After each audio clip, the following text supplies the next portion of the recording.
சூழ்ச்சியின் அடிப்படையில் தான். நான் தன்மானம் மிக்கவன் சொல்லிட்டு நேற்று ஹோம் மினிஸ்டர் பார்த்து நல்லா வெளியில தாராளமா வரலாம, இதை யாருக்கு குறை சொல்ல போறான்? அதனால பழனிசாமி எப்பொழுதுமே ஒரு முகமூடி மனிதர் தான், இரட்டை வேடம் போடுபவர், துரோகத்தை தவிர வேற எதுவும் தெரியாது. நன்றி என்றால் என்ன கிலோ எவ்வளவுன்னு கேட்கக்கூடிய பழனிசாமி பேசுவதை எல்லாம் கேட்டுக்கொண்டு தயவு செய்து எங்களிடம் கேள்வி கேட்காதீர்கள். வெற்றி தோல்வியை எல்லாம் தாண்டி நிற்கக்கூடிய இயக்கம் அம்மாவின் உண்மையான தொண்டர்களால் இயக்கப்படுகிற அம்மா மக்கள் முன்னேற்ற கழகம். உறுதியாக இன்றைக்கும் பழனிசாமியை முதலமைச்சராக நாங்கள் ஏற்றுக்கொள்ளவே முடியாது என்பதுதான் எங்களது நிலைப்பாடு.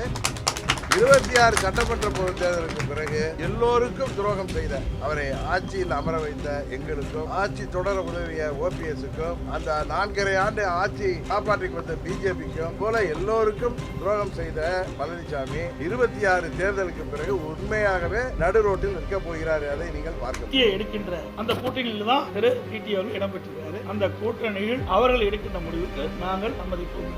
கருத்தை உங்கள் டிவியிலையும் செய்திகளையும். ஆனா அண்மையில என்ன நினைத்தாரோ தெரியல, என் மீது சில குற்றச்சாட்டு சொல்லி நேற்று தினம் முகமூடி அணிஞ்சிட்டு போனாருங்கிற. இது எந்த விதத்தில் சரியா இருக்கும்? நீங்க பாத்தீங்கன்னா நான் முகமூடி முடிச்சுட்டு தான் போகல, அவர் தான் முகமூடி அணிஞ்சு அண்ணா திமுக முடிஞ்சார். இது 19/12/2011 19/12/2011 குறிச்சிங்க. 19/12 அப்போது மாண்புமிகு புரட்சித் தலைவர் அம்மா அவர்கள் டிடி தினகரன் அடிப்படை ஒப்புதல் நீக்கப்பட்டது. இது அம்மாவுடைய கையெழுத்து.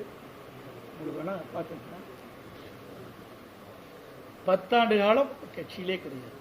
மாண்பு அம்மா அவர்கள் மறைந்த பிறகு, இறந்த பிறகு, அப்பொழுதுதான் அந்த இறுதிச்சடங்கு வராது. அது வரைக்கும் அம்மா அவர்கள் இருக்கின்ற வரை அவர் சென்னை பக்கமே வரல.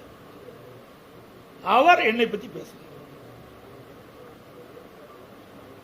இது தேவையில்லை. அவர் எந்த உள்நோக்கத்தோடு பேசுகிற எனக்கு புரியல. ஏன்னா தேசிய தலைவராக இருக்கின்ற ஐயா பசும்பொன் முத்துராமலிங்க தேவர் அவர்களுக்கு பாரத ரத்னா சிறப்பு, இந்திய நாட்டுடைய உயர்ந்த விருதான பாரத ரத்னா கொடுக்க வேண்டும் அறிவிப்பு கொடுத்த பிறகுதான் இப்படிப்பட்ட கருத்தை சொல்லிட்டு இருக்காரு.